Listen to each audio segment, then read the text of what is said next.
नूतन सरकार आसिला परे गोपालपुर गणदुष्कर्म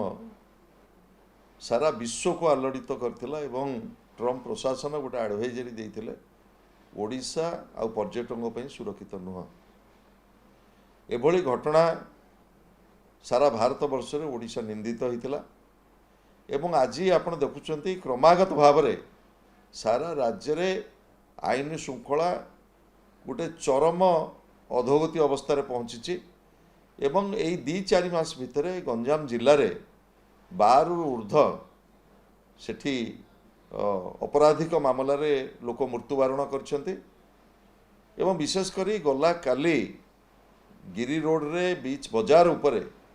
जो बड़ी भाव में जड़े युवक एवं जड़े महिला को जो बड़ी भाव में आक्रमण करागला एथिरु प्रतीयमान होउची जे गंजाम जिले में आउ आईन शासन ना मोर दाबी रहिबो माननीय मुख्यमंत्री एवं डबल इंजिन सरकार को से 2 वर्ष पृथ्वी उत्सव एवं जो समीक्षा जो प्रकार चली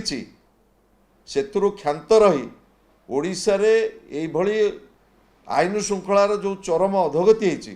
ताकू किभली भाव में लोकों को सुरक्षा दिया जाय परिबो। लोक आज बीच रास्ता उपरे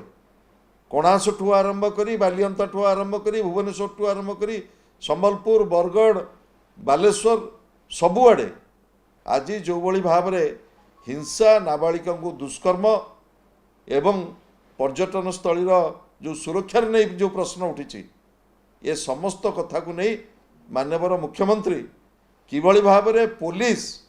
प्रशासन को सठिक भाव में जनसाधारण सुरक्षा पाई नियोजित करा जाय परिबो सेतिपाई कड़ा आभिमुख्य नियंतु एवं आज सारा भारत वर्ष रे ओडिशा आज निंदित होइछि एवं विशेषकर प्रशासनिक क्षेत्र रे जो चरम विफलता एवं राज्य रे जो आईन श्रृंखलार अधोगति होइछि से संपर्क में सरकार ये जो कहउचंती 2 वर्ष रे जो अमृत काल से कथारे नमाती तुरंत जनसाधारण केमती सुरक्षा दिया जिवो सेतिपाई चिंता करंतु आलोचना करंतु दृढ़ पदक्षेप नि।